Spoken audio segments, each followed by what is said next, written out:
é um contexto de despedida. O Senhor Jesus estava preparando os seus discípulos para a sua partida. O Senhor Jesus os deixaria, né? Mas com uma promessa, com uma palavra de conforto, de ânimo. Desde o capítulo 13, nós vemos o Senhor Jesus explicando a sua missão e dando exemplo de humildade, lavando os pés dos seus discípulos. Os capítulos anteriores mostram a trama dos homens querendo matar Jesus. Jesus foi para Jerusalém nessa última semana, onde seria preso, açoitado, julgado e morto. Os judeus, os gregos procuram ver Jesus.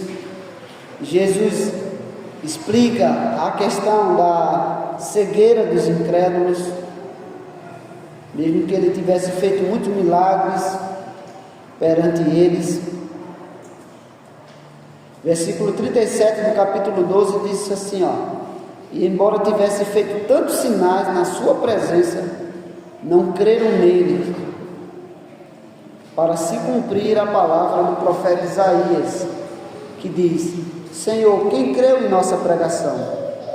E a quem foi revelado o braço do Senhor?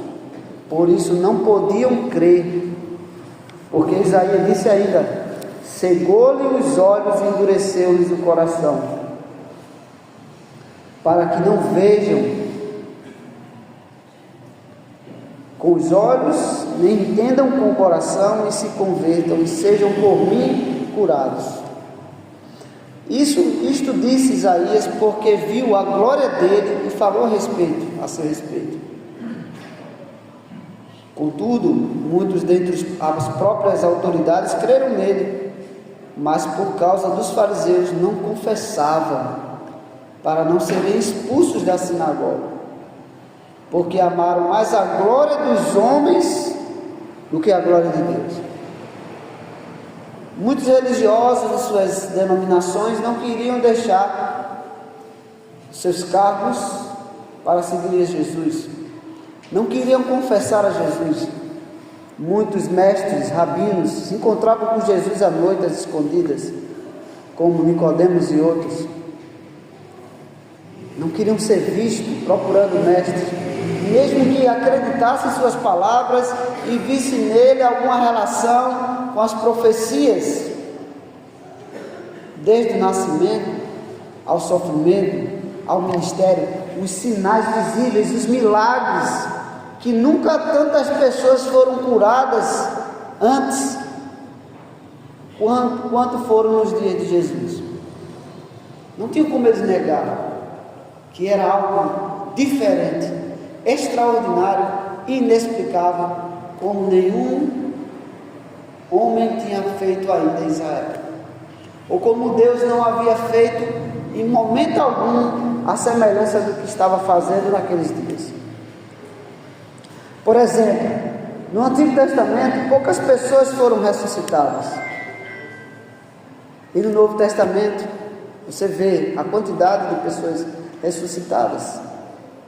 Jesus ressuscitou vários antes de ressuscitar Lázaro, antes mesmo dele ressuscitar.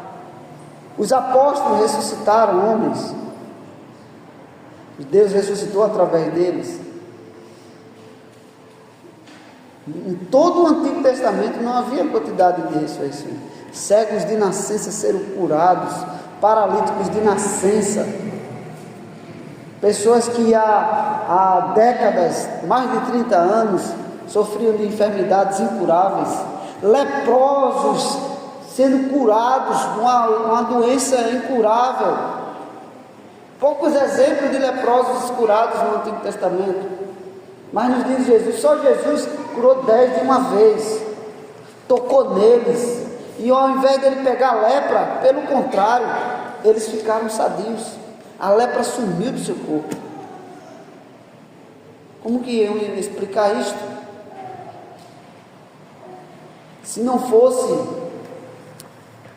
uma obra extraordinária e inexplicável. Então muitos judeus viram o cumprimento das profecias de Isaías e de outros profetas se cumprindo em Cristo, e mesmo sendo mestres, não se submetiam a confessar a Cristo publicamente. Então veja só, a importância da Escritura em falar da profissão de fé pública. Se me confessares perante os homens, eu vos confessarei perante o meu Pai que está no céu. E os homens tinham um constrangimento de não querer professar a fé e confessar a Cristo. Ou porque não criam, ou porque não tinham coragem de confessá-lo, de abrir a sua boca e dizer perante as pessoas: eu creio em Cristo, eu creio no Filho de Deus.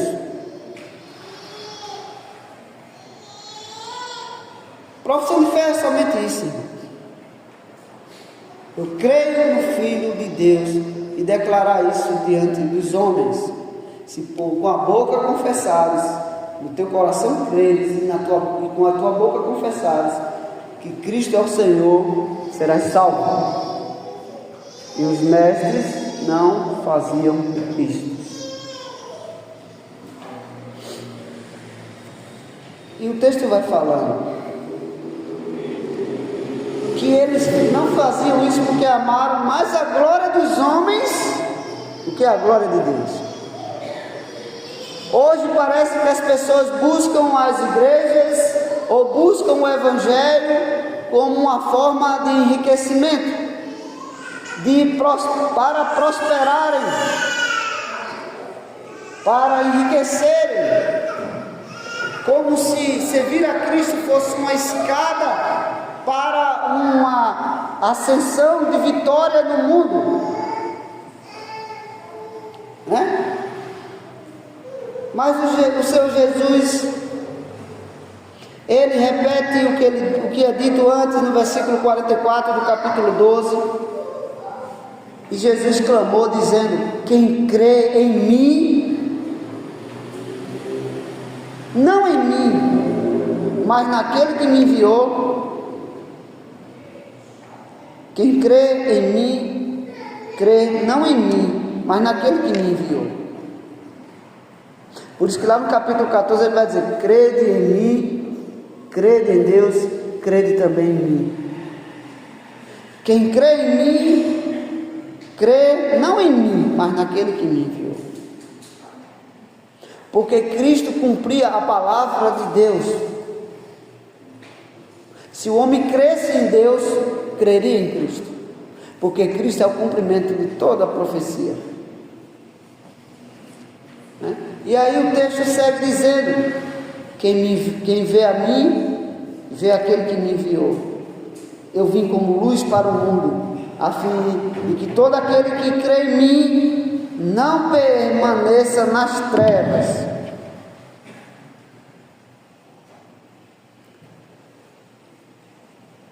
Em seguida ele diz que eles não criam porque não criam em Deus o Pai. E depois o Senhor, aproximando-se a festa da Páscoa, o Senhor dá uma lição de humildade aos seus servos, lavando os pés deles. Irmãos, liderança da igreja não é posição de destaque, nem de status. O próprio Senhor Jesus, que se esvaziou de sua glória divina, celeste, eterna, se fez homem e lavou os pés dos seus servos. Como é que pode? E como é que pode a gente querer se achar alguma coisa?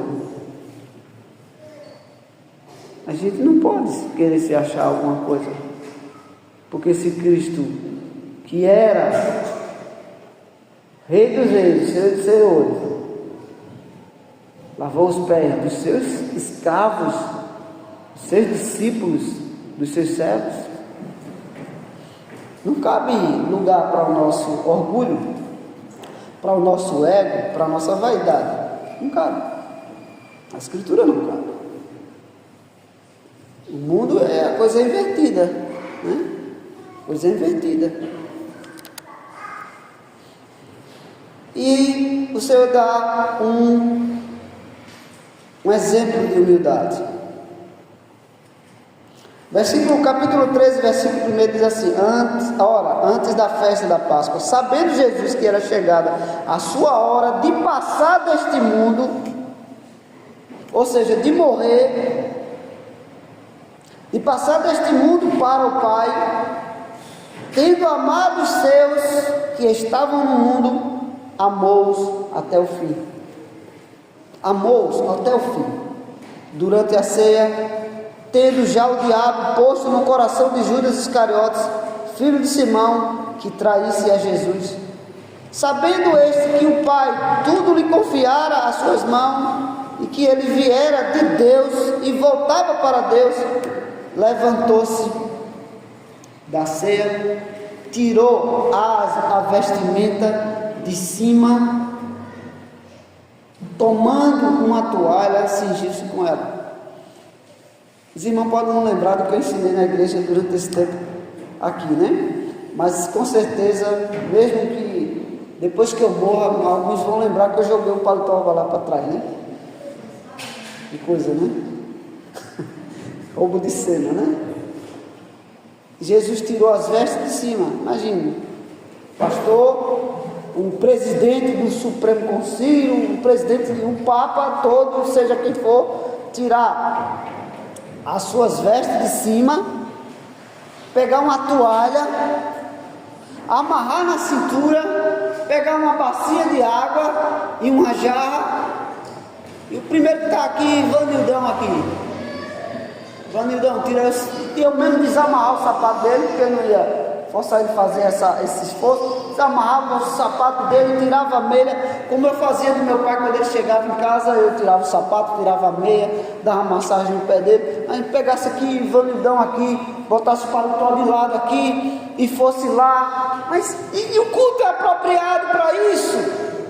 Jesus tinha terminado de fazer a ceia, levantou-se da ceia e foi lá, tirou a sua capa, ficou com a roupa de baixo, a túnica, pegou uma toalha, amarrou na cintura, se abaixou, tirou, desamarrou o sapato, a sandália do seu discípulo um a um, e lavou os pés dele e enxugou.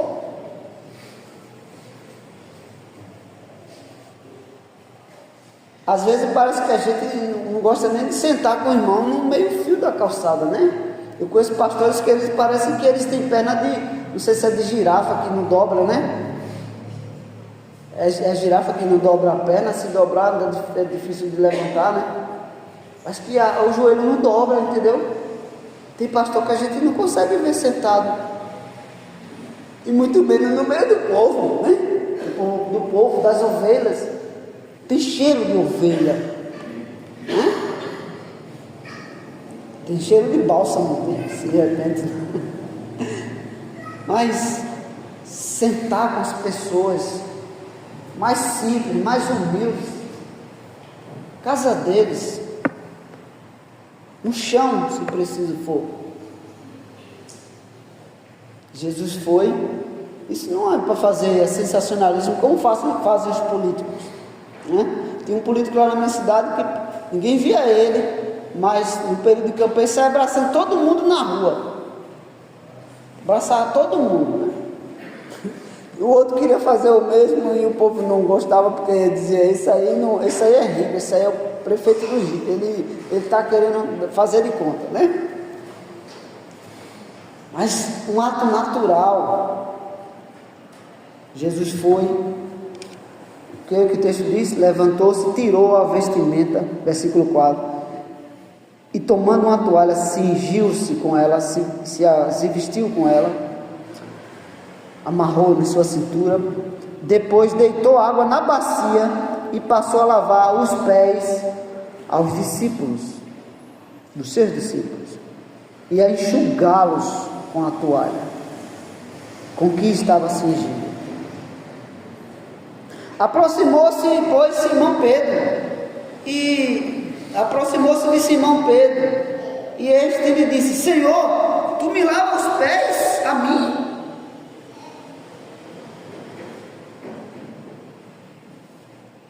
Respondeu-lhe Jesus: o que eu faço, não sabes agora, compreendê-lo-ás depois.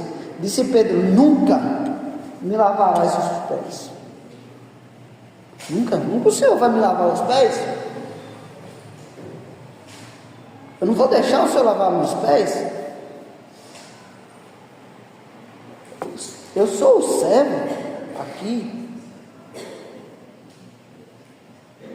O Senhor é o Senhor. Como que o Senhor vai lavar os meus pés?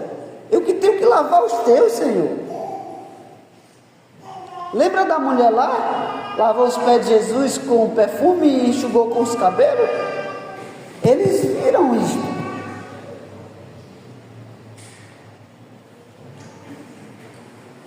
Lavou os pés. Pedro disse: não, eu não vou lavar os pés. O Senhor não vai lavar meus pés. Eu que tenho que lavar o pé do Senhor. Então Jesus respondeu a ele: se eu não te lavar, não tens parte comigo. E aí Pedro diz o quê? Disse-lhe Pedro. Então Pedro lhe pediu: Senhor, não somente os pés, mas também as mãos e a cabeça. O Senhor pode me lavar todos como o Senhor quiser.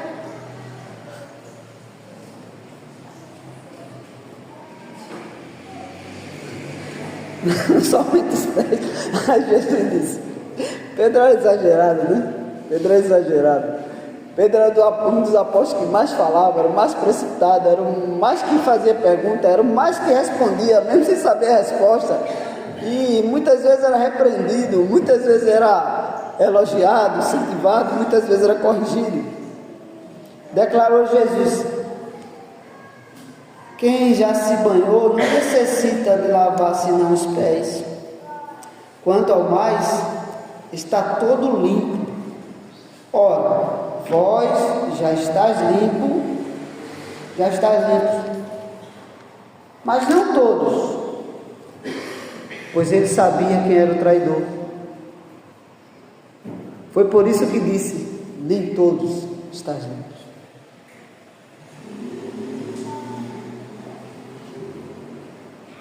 Interessante, né? Por que Jesus lava os pés dos seus discípulos?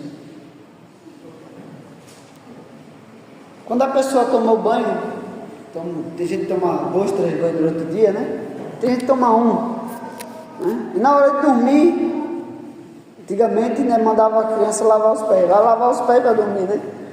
Não é assim? Eu já tomei banho, não, lava os pés. Não vai deitar na cama com os pés sujos, né? Então já está limpo, lava só os pés. Mas aqui era uma prática de quando um senhor, um rei, o dono de uma casa grande, chique, ia receber uma visita em casa, que isso vai ter tudo a ver com o capítulo 14. A pessoa vinha com os pés todos cheios de poeira, todo com os pés sujos, de tanto andar. Quando chegava na porta da casa do homem, a gente faz o que às vezes quando vai chegar na casa de alguém, tem pessoas que dizem: não precisa, né? Pode entrar com sapato, chinela e tudo, né? Mas tem o hábito de fazer o quê? Tira o sapato, né? E pisa descalço, né? Ou de meia, ou descalço, né? Na casa da pessoa, né? Naquela cultura, eles mandavam um escravo sentar a pessoa. Tem casa que até tem um banquinho para a pessoa sentar na hora de entrar para calçar o sapato, ou para tirar o sapato, ou na hora de sair para sentar para tirar o sapato, né? Se vocês já viram, tem casa chique que tem uns banquinhos na entrada do terraço, para você botar lá o sapato. Os judeus entravam na sinagoga, eles tinham um tanque para lavar os pés. Eles passavam, desciam um degrauzinho, passavam, molhavam os pés, do outro lado tinha toalha, enxugava e entrava na sinagoga. Era um rito de purificação, de entrada, de limpeza, né? Mas os senhores mandavam os seus escravos, quando iam receber alguém em sua casa, um hóspede, lavar os pés dele ali na porta. E o que vai dizer o capítulo 14? Na casa do meu pai há muitas moradas, eu vou preparar lugar, e quando eu preparar eu vou receber vocês lá. Então eu vou receber vocês lá, como filho do dono da casa. Então agora eu vim como servo, por isso que eu lavo os pés de vocês, porque como servo, eu sou o servo que lava os pés, e o Senhor que vai receber você em casa. Salmo 23, prepara-me uma mesa na presença dos meus adversários, lava minha cabeça com óleo, o cálice transborda, me receberás na tua casa e habitarei na tua casa. Então o Senhor veio como servo, lava os pés dos seus discípulos, e por isso que ele diz, vocês não vão compreender isso agora, depois vocês vão compreender. Mesmo eles estando inseridos nessa cultura, eles não estavam compreendendo. O Senhor veio como servo, lava os pés dos seus discípulos, e se eu não lavar os pés de vocês não têm parte comigo na casa do meu pai, porque eu vou para a casa do meu pai, vou preparar lugar, vou receber vocês lá, mas como servo, lavando seus pés, é agora. Era um rito de purificação. O Senhor purifica o seu povo. Purifica o seu povo. Quão formosos são os pés dos que anunciam coisas boas. O Senhor purifica, lava os pés dos seus discípulos e envia eles. O Senhor me enviou, falei para eles, e agora eu envio eles. Lava os pés e os torna formosos para anunciar o Evangelho. Mas não somente isso, para lembrá-los que eles são meus hóspedes, que serão recebidos na casa do Senhor, meu Pai, nos céus. Quando a gente vai receber visita, o que é que a gente faz, né? Quando a visita não chega de surpresa, a gente se prepara, né? Onde é que eles vão ficar? Onde eles vão dormir? Qual é o quarto? Onde vai ser a cama dele? Vamos precisar comprar alguma cama? Um colchão, seja o que for. Como que a gente vai fazer para receber eles bem em nossa casa e dar-lhes um conforto? O que é que a gente faz? Vamos fazer os preparativos para recebê-los. Jesus disse que ia receber os seus discípulos na casa do Pai. Lava os pés deles antes dele mesmo entrar na casa do Pai, na glória. E lá esperar os seus discípulos, que já estás limpo pela palavra.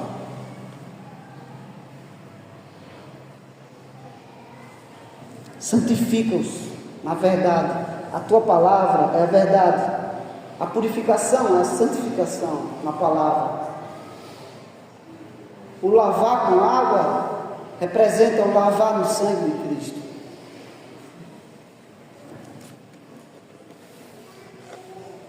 Mas Jesus disse: nem todos estão limpos, porque sabia que ele seria traído. Versículo 12, ele diz: depois de ter lavado os pés, tomou as vestes e, voltando à mesa, perguntou-lhes: compreendeis o que fiz? Vós me chamais o Mestre e o Senhor, e dizei bem, porque eu o sou. Veja só, a condição de servo não tirava a posição de Senhor. A atitude de servo não tirava a autoridade de mestre e a posição de Senhor deles.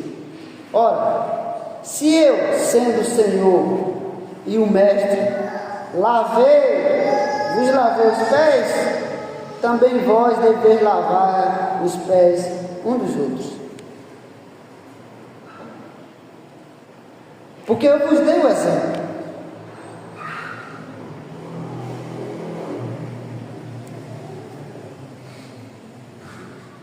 Como eu vos fiz, façais vós também.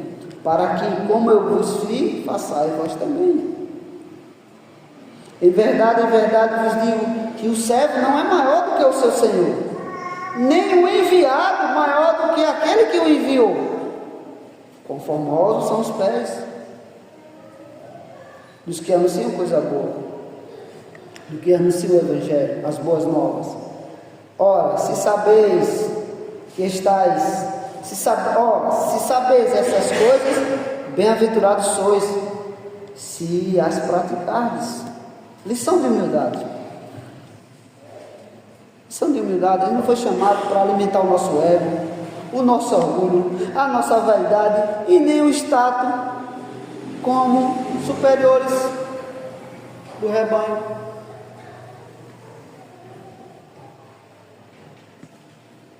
Não vos falo a respeito de todos vós, pois eu conheço aqueles que escolhi. Antes, para que se cumpra a Escritura: aquele que come do meu pão levantou contra mim o seu calcanhar. Desde já vos digo, antes que aconteça, para que quando acontecer, creais que eu sou. Ele usa a expressão usada para o próprio Deus. Quando Moisés perguntou: quem é o Senhor? E foi que Deus disse a Moisés: eu sou. Eu sou. E aqui, não sei se na sua Bíblia está em letras maiúsculas, se referindo que Cristo é o Senhor com o Pai. Em verdade vos digo: quem recebe aquele que eu enviar, a mim me recebe, e quem me recebe, recebe aquele que me enviou.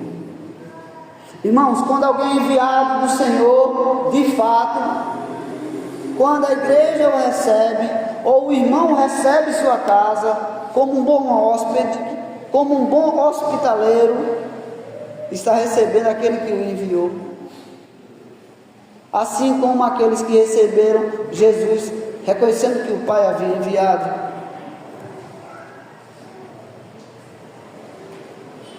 Versículo 21 diz: dito estas coisas, angustiou-se Jesus em espírito e afirmou: em verdade vos digo, que um dentre vós me trairá.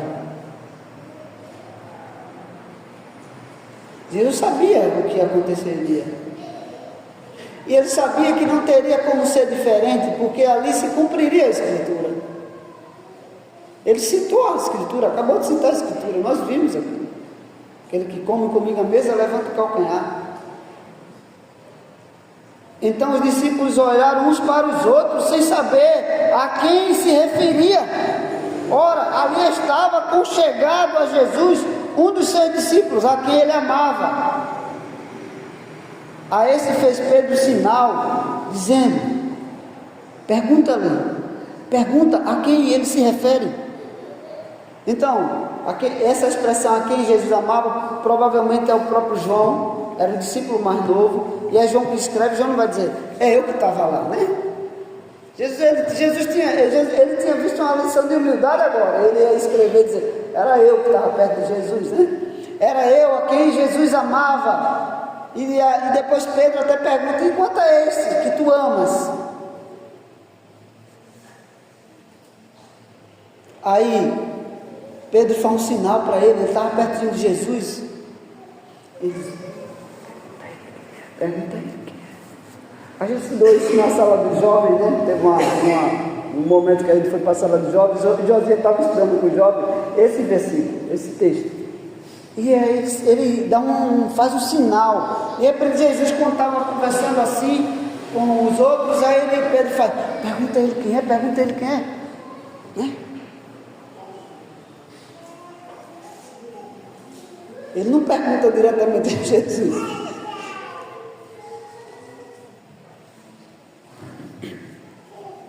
Ora, ali estava conchegado ele, né? João. Então aquele discípulo, reclinando-se sobre o peito de Jesus, perguntou-lhe.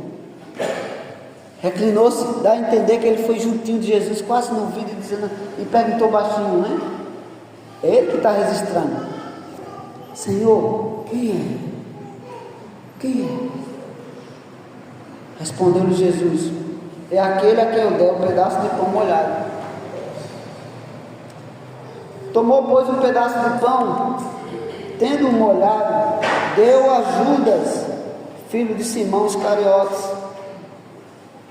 E após o bocado, imediatamente entrou nele Satanás. Então lhe disse Jesus, o que pretendes fazer, faze-o depressa. Nenhum, porém, dos que estavam à mesa percebeu a que fim Jesus dissera. Pois como Judas era quem trazia a bolsa, pensavam alguns que Jesus lhe dissera, compra o que precisamos para a festa, ou tivesse lhe ordenado alguma outra coisa, ou lhe ordenara que desse alguma coisa aos pobres, pois tendo recebido o bocado, saiu logo, e era noite. Mesmo Jesus tendo dito, olha, é aquele que eu molhar o pão e der a ele o pedaço molhado, e disse, faz o que tem de fazer, molhou o pão, o que tem de fazer, faze logo. Ele pegou o pão, comeu e já saiu. E os discípulos nem perceberam, nem prestaram atenção.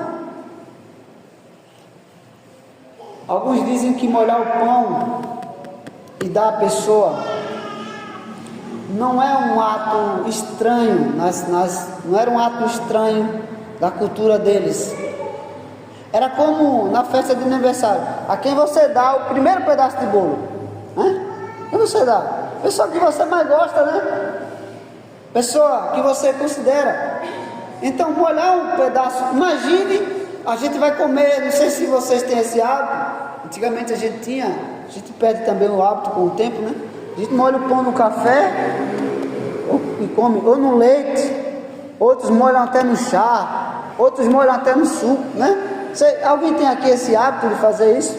Ou pega a bolacha e molha e come, né? Agora imagine você pegar um pedaço de pão, você molhar no seu café e você dar a uma pessoa e a pessoa pegar aquele pedaço molhado da sua mão e comer. Irmão, isso é um ato de intimidade, isso é um ato de comunhão. Alguns intérpretes dizem que isso agrava o fato do pecado de Judas. Porque Jesus antes já diz assim, ele se angustiou quando ele disse, tem um que vai me trair. E na oração ele vai dizer, nenhum deles eu perdi, Senhor. Pai, eu rogo por eles, nenhum deles eu perdi. Porque tu me deste, a não ser o filho da perdição, para se cumprir a Escritura. Jesus lamenta até por este. E Jesus dá o pão molhado a ele, como uma demonstração não de fingimento, de afinidade. No Antigo Testamento, Deus também disse que Ele não tem prazer nem na morte do ímpio. Jesus revela a mesma atitude do Pai,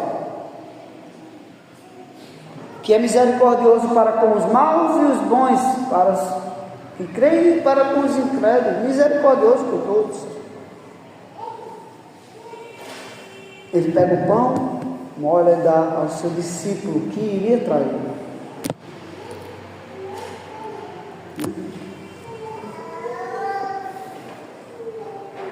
E a gente ficava sem entender, né? Porque o católico ele pega o pão, a hóstia, molha no vinho e dá à pessoa. Ou na tradição anglicana, quando você vai para um jantar de ceia, eles molham e dão também. Aquilo é uma demonstração de intimidade e comunhão. Não é um ato apenas de traição. É por isso que seus discípulos não percebem. Jesus poderia molhar o pão da um, molhar o pão da outra, molhar o pão da outra. Mas o ato, ele diz ao seu discípulo: aquele que eu der o primeiro pedaço de pão molhado, esse vai me trair. Vou dar o pão molhado. Pega e molha, tá. Às vezes a pessoa, a ceia era assim, às vezes a ceia pegava um pedaço de pão grande, partia, um pedaço para um lado, um pedaço para o outro, aí o cara pegava um pedacinho dele, arrancava o pedaço dele, dava um pedaço maior, e o pedaço maior ia passando. De mão em mão. Não já vinha um pedacinho partido, que a gente parte, ou até já vem de fábrica, né? Era partido na hora. E o cálice, às vezes era um cálice só, a pessoa bebia no mesmo cálice. Tem igrejas que o diácono ele vai com um lenço, a pessoa toma, ele enxuga, passa para outro, enxuga. Você vê muito isso nas culturas, nas liturgias ortodoxas de igrejas mais antigas, né? Por uma questão de higiene, de saúde, esse hábito foi mudado ao longo do tempo. Mas, irmão, Jesus indica o traidor. E quando ele sai, Jesus diz: agora foi glorificado o Filho e o Pai, porque o traidor vai cumprir o que o Pai determinou. Vai cumprir a Escritura. E todos os atos que vêm em seguida: vendido por tantas moedas de prata, entregue para um juízo opressor, ser crucificado entre os malfeitores, tudo o que ia acontecer, desde a traição, aquele que come o pão, um pedaço de pão comigo sobre a mesa, até a crucificação, tudo, passo a passo, ato a ato, momento a momento, cena a cena, cumprindo fielmente aquilo que o Pai havia dito que aconteceria. E aí Jesus diz uma coisa que vai ser a pergunta de Pedro e a resposta de Jesus no capítulo 14. Ele diz assim: filhinhos, versículo 33 do capítulo 13, filhinhos, era a forma carinhosa dos mestres falar com os seus discípulos. João passa a usar esse termo, filhinhos. Era como os filhos. Antigamente os professores eram tratados como se fosse um membro da família. Chamava de tio. Não com menosprezo, mas tio. Então, era como se fosse um filho. Assim como o pai educa os filhos, os professores têm parcela na educação das crianças e dos jovens, de formar o caráter deles, de ser exemplo para eles, não apenas de instruí-los. Então, os mestres faziam isso, os discípulos eram como filhos. É por isso que a palavra padre é a palavra pai. É por isso que muitos, quando alguém evangeliza alguém, diz que se tornou filho na fé. Paulo não tinha filhos segundo a carne, mas chamava Timóteo e Tito de filhos, verdadeiros filhos na fé. Paulo até diz que ele sofria dores de partos pelos membros da igreja, até que Cristo fosse gerado neles. Pessoal, acho que às vezes quando eu uso muitos textos complica os irmãos, né? Mas a expressão filhinhos, você vê a fé sendo gerada, um novo homem, uma nova criatura, a pessoa nascendo de novo, não se precisar voltar para o ventre de sua mãe. Por isso que Jesus disse a Nicodemos: é preciso nascer de novo. Acaso eu vou entrar na barriga da minha mãe e nascer de novo? O que nasce do Espírito é Espírito, o que nasce da carne é carne. E aí, quando o homem nasce de novo, se torna um filho de Deus pela fé, e Jesus chama filhinhos. E aí ele diz mais: ainda por pouco estou convosco, buscar-me-eis. E o que eu disse aos judeus, também digo agora a vos digo agora a vós outros: para onde eu vou, vós não podeis ir. Novo mandamento vos dou, que vocês se amem, que cuidem uns dos outros, nisso, nesse amor, nesse carinho, nesse interesse, nesse cuidado. Todo mundo vai saber que vocês são meus discípulos. Você quer saber se é filho de Deus, se é discípulo de Cristo, se é crente de verdade? Você quer saber? Uma aplicação aqui muito necessária. Você ama seu irmão, de fato? Você tem preconceito com outro filho de Deus? Ou você é um irmão que gosta de arengar com seu irmão, né? Que vive intrigado com seu irmão e brigando com seu irmão? Você acha que um pai se agrada de ver os filhos brigando, seus filhos brigando? Então, como que você olha para o seu irmão na igreja? Não interessa a idade dele, não se interessa se você é um irmão novinho, pequeno, um jovem, e se seu irmão ou sua irmã é mais velho que você, não interessa. Como você olha para o seu irmão? Como você olha para o seu irmão? Mais velho ou mais novo que você? Se você tiver genuíno amor, genuíno interesse, isso é uma característica de que você é de fato um filho de Deus. Isso é evidência, é um fruto externo, visível, perceptível de que você é um discípulo de Cristo. Nisto conhecerão, vão conhecer que vocês são meus discípulos, se tiverem amor pelos outros. Não é amor hipócrita, amor fingido, é interesse genuíno. Como que a igreja primitiva crescia? Eles tinham tudo em comum, as pessoas de fora viam que eles se amavam. Quando seu irmão falta muitos dias, você procura saber como ele está. Você tem o WhatsApp ou o Instagram, redes sociais dele, você manda uma mensagem para saber se está bem.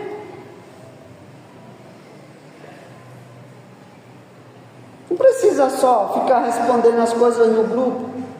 Se eu não der parabéns no grupo, se eu não ver, não der parabéns. E se eu não ver o pedido de oração no horário, porque eu não estou nem ligando, né? Tem tanta coisa que você nem presta atenção, mensagem a mensagem. Mas se você vê, às vezes, você ainda tem a atitude assim, tipo, mandar no particular, como que vocês estão? Está tudo bem? Ou você é daquele que diz assim, faz um mês que não botou o pé na igreja, né? Está desviado já, né? Aposta toda a fé, né? Às vezes você vê na rede social e o coração já está se desviando mesmo, já está apostatando, né? Está trocando, está substituindo as coisas de Deus pelas coisas pessoais. Às vezes é a necessidade do trabalho que obriga, às vezes é o lazer.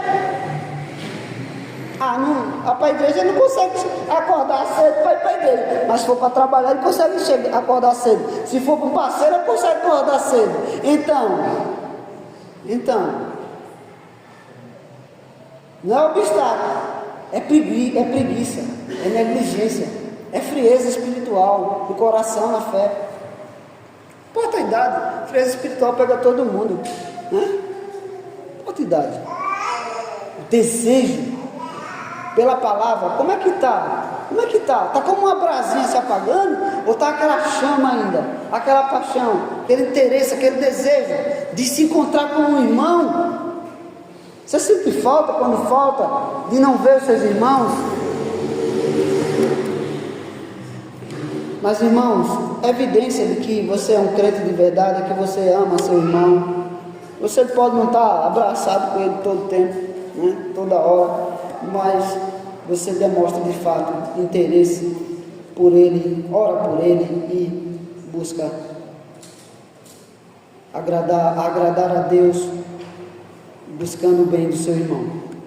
Mas Pedro viu isso, mas Pedro ficou encasquetado com uma coisa que Jesus falou. Ele ficou preocupado com a coisa que Jesus falou. Ele viu, tá certo, tá bom, eu sei que tem que amar, eu tenho que me amar uns aos outros, temos que nos amar. Mas Pedro, no versículo 36 diz assim: Simão Pedro perguntou: Senhor, para onde vais? Para onde vais? Respondeu Jesus: para onde vou, não me pode seguir agora. Mais tarde, porém, me seguirás. O que eu faço, vocês não compreendem agora. Depois vocês compreendereis. Para onde eu vou, vocês não podem ir agora. Depois vocês irão. Jesus repetiu isso: para onde eu vou, vocês não podem ir. No versículo 33 ele diz isso. No versículo 36 ele repete isso. Aí Pedro lhe perguntou: Senhor, por que não posso seguir-te agora? Por ti darei a própria vida. Respondeu Jesus: dará a vida por mim? Em verdade te digo, que jamais cantará o galo antes que me negue 3 vezes. Você acha que Pedro estava disposto a dar a vida por Cristo ou não? Quando foram prender Jesus, o que ele fez? Ele pegou a espada, quis matar o oficial de justiça. Imagine, chega uma intimação, delegado da Polícia Federal, para levar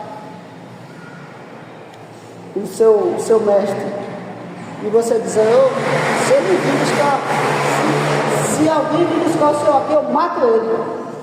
Mas ele não leva. Foi isso que Pedro fez. Pegou a espada para matar o cara. Aquela agressão contra o oficial romano dava a Pedro o direito da pena de morte sem direito de defesa. Porque ele atentou contra um soldado romano, era a pena de morte.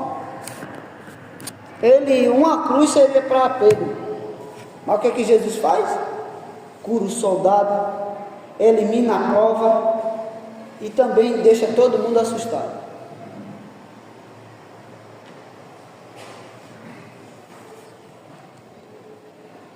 E aí, só queriam levar Jesus. E o que Pedro faz? Pedro fica correndo, Pedro fica sabendo onde é que Jesus está, ele fica acompanhando Jesus. Se ele fosse covarde, ele não fazia isso. Só que cumpriu-se uma coisa que Jesus disse a ele: você vai me negar. Quando ele ouve alguém: esse aqui andou com ele, ele teve medo, negou 3 vezes, o galo cantou. Ele disse que isso aconteceria, não tem como, eu não tenho o que fazer. Ele sabe todas as coisas. Ele sabe que eu não vou conseguir livrá-lo. Eu não sei porque ele vai se entregar dessa forma.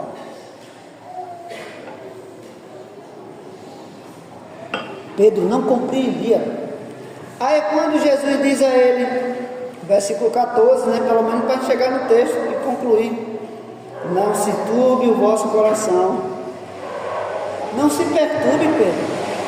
Não fique inquieto. A palavra não se turbe, a palavra turbar aqui, ela tem um sentido de não se agite, não fique angustiado, com a paz perturbada, com a mente perturbada, inquieto, impaciente, preocupado, com medo, ansioso, angustiado.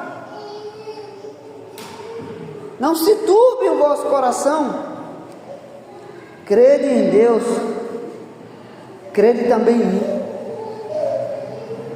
O que eu vou fazer, o Pai determinou. O que eu vou fazer, eu estou consciente que foi para isto que eu vim. É a resposta que ele dá a Pilatos. nem autoridade, eu tenho poder de te absolver. Jesus disse, nenhum poder te foi dado, senão o Pai que te deu. É para isso que você foi colocado sob autoridade, acima de mim, acima do povo judeu, acima do contexto do Império Romano. Nesse lugar, padeceu sob o poder de Pôncio Pilatos, e quem concedeu poder a Pôncio Pilatos de condenar Jesus à morte não foi a pressão dos judeus, foi o próprio Deus que determinou. Pedro diz isso, Pedro mesmo diz isto.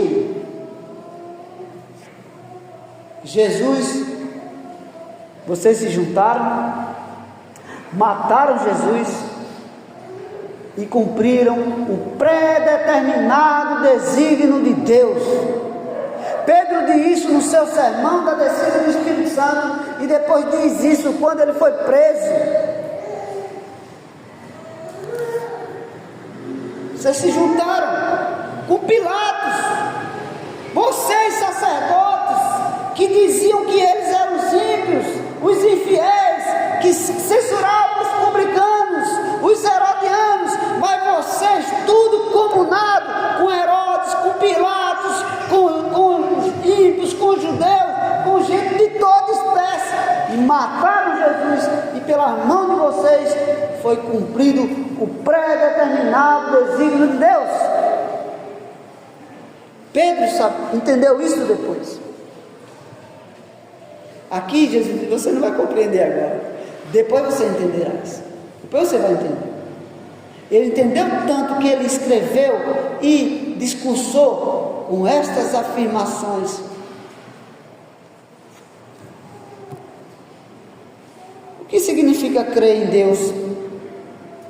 Crer, irmão, em Deus é estar convencido, é acreditar, é ter confiança que a palavra que ele disse aos profetas se cumpriria.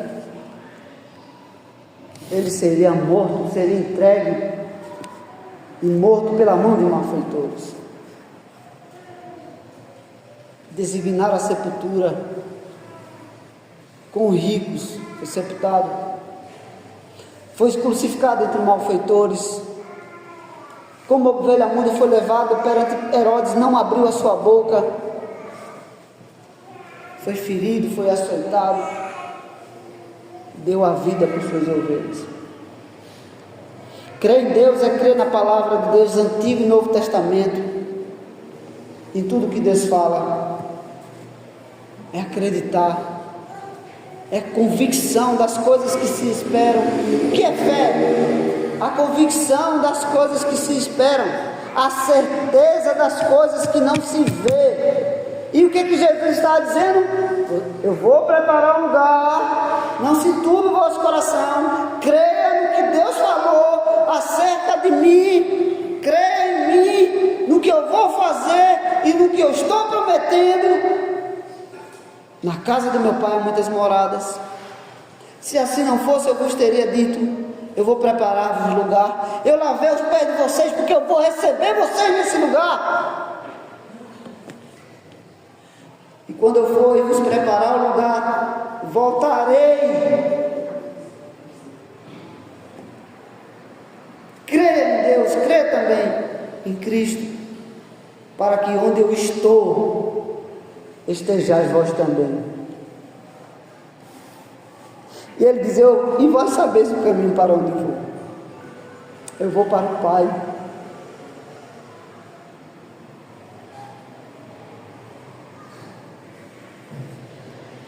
E voltarei.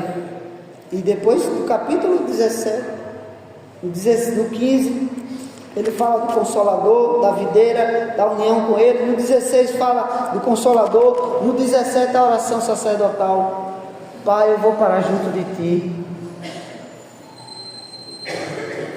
Eu não sou do mundo. Eles também não são. Eu não peço que eles tirem do mundo. Eu vou sair do mundo e vou para junto de Ti. Eu não peço que eles tirem do mundo, mas que o livre do mal. O que é que Jesus ensina na oração do Pai Nosso? Perdoa nossas dívidas, não nos deixe cair em tentação, perdoa nossos pecados, livra-nos do mal. Ele mesmo fez isso. Eu não peço que o Senhor os tire do mundo, mas os livre do mal.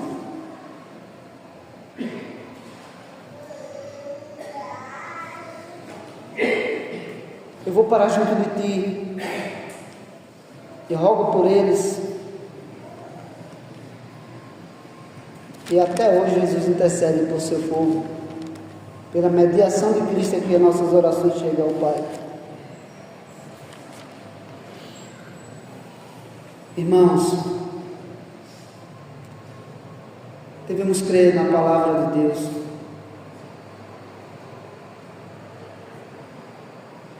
Devemos crer nas palavras de Cristo. Não somente agora, mas também na sua volta. Porque tudo que Deus anunciou desde o princípio se cumpriu. Tem se cumprido e vai se cumprir. Cada irmão nosso que morre em Cristo, com Cristo, seja pequeno ou grande, se encontra com o Senhor. Essa semana já teve muitos aniversários na Ebenezer, né? E também notícias de morte, né? Lá na minha igreja morreu uma senhora, mais de 95 anos, que foi uma das fundadoras da igreja, da época que a igreja foi fundada. A igreja tem quase 90 anos lá. E ela é mãe de 2 presbíteros. E eu fico imaginando cada crente chegando no céu. Hoje foi o aniversário da esposa do meu pastor, da avó do Laurindo, do pastor Cefas, que também está na glória. Ela ficou sozinha, viúva. Ela era muito apegada a eles eram muito apegados. Eu frequentava a casa deles desde criança. Eu vi lá a foto dela. Ontem foi mais ou menos da idade dela. E hoje eu fiquei pensando no estado dos nossos irmãos lá na glória. E chegando um a um conhecido. Pensou? Aí eu lembrei de quando ela via Leide, que a gente ia lá na igreja central, ela via Leide e falava com Leide. Leide não era de falar, Leide só sorria. Ela também era muito simpática, sorria. E ela falava com ela e Leide sorria, achava engraçado. Aí ela falava, Vanilda. Aí Leide ria. E eu fico imaginando ela se encontrando no céu. Um a um. Sabendo que uma hora os outros vão chegar. Vão chegando. Ou um a um ou todo mundo de uma vez, né? Quando a gente está esperando visita, chega um a um. Né? Tem um culto no lar, chegou fulano. Será que esse ciclano vem agora? Né? Será que ele vai vir? Né?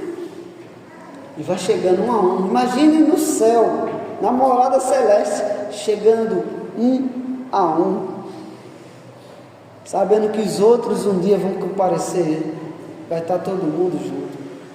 Agora imagine todo mundo morando numa mansão. Os irmãos foram aí para o encontro de casais, num lugar bom, num lugar bonito, né? Passar umas horas lá, uns dias lá. Agora imagine todo mundo chegando numa mansão celeste, uma chácara muito mais bonita do que a gente pode ver na terra, um a um, numa casa imensa que todo mundo vai viver lá, cada um tendo o seu quarto. As muitas moradas seriam muitos quartos. Na casa do meu pai tem muitos quartos. Porque ele não diz, no bairro do meu pai tem muitas casas. Ele diz, na casa do meu pai tem muitas moradas. Não é uma casa que você aperta, vamos apertar aqui como casa de acampamento. Vai dormir na sala, vai dormir no corredor, vai dormir aonde? Vamos ajeita por aqui, dorme no terraço, dorme na cozinha, dorme onde for, né? Não, é uma casa. Você diz assim, ó, cada um vai ter seu quarto, cada um vai ter sua exclusividade. Quando os irmãos foram aí para esses encontros de casais, eu acho que cada casal ficou no seu quarto, né? Não sei como foi, mas cada um parece que ficou no seu quarto, né? Ó, seu quarto ali, o quarto do casal, né? Já pensou, irmão? Já pensou? Cada um no seu quarto. Cada família tem o seu quarto. E outra coisa, quando vai passar alguns dias na casa do pessoal, incomoda, chateia, lá não vai ter isso não. Imagina os que têm filho. Os filhos, você tendo dinheiro para comprar um condomínio fechado, uma chácara, e seu filho morar ali pertinho, ó, você saber que está sempre perto, ou você comprar um prédio na praia e dizer assim, meu filho, o terra é a garagem, o primeiro andar é da gente, que está ficando velho para não subir muita escada, ou para ficar mais perto, o segundo é do... que vocês querem o quê? Quer o segundo andar? Quer o terceiro andar? Quer o quarto andar? Quer todo mundo no mesmo prédio, coloca até o nome da família, né? Família fulano e tal, né? Aqui, eu usar o exemplo, prédio Gonçalves, prédio Menezes, né? Imagine. É um prédio que a família todinha mora ali. Se morar na mesma cidade é bom, no mesmo bairro é bom. Imagine no mesmo condomínio fechado. Imagine na mesma casa, sem incomodar, sem brigar, sem ter querela, sem ter nada de ruim. Qual o pai, a mãe que não quer o filho pertinho? A Bárbara falou que o pai dela fez aniversário. Como ele estava feliz, tinha 30 pessoas só da família dela lá. E o velhinho estava lá todo feliz da vida, né? Irmãos. Imagine um mora longe, não pôde vir. Os filhos, todo mundo tirou a foto, mas fulano não pôde vir. Estava doente, estava trabalhando, estava longe, não ficou na foto. Vamos fazer uma montagem, colocar aqui uma fotinha dele aqui do lado, né? Vamos usar a inteligência artificial e colocar ele como se ele estivesse presente, né? Falo com o Rodrigo, que eu acho que ele consegue fazer isso aí, né, Rodrigo? Mas, irmão, imagine todo mundo junto, como irmãos. Os discípulos de Jesus disseram assim: Senhor, aqui é tão bom, não dá para a gente fazer uma tenda e ficar aqui não? Eu não sei como tem gente que não gosta de vir para a igreja, né? Se encontrar com seus irmãos, né? Imagina no céu, né? Não vai poder ficar de longe nem de fora, né? Se é crente de verdade, vai entrar, porque foi lavado e purificado no sangue de Cristo. De fora ficarão quem não é da família de Deus. Quem não crê em Cristo, esses ficarão de fora da cidade da mansão celeste. Mas um dia estaremos todos juntos lá. Um vendo o outro e abraçando pessoalmente.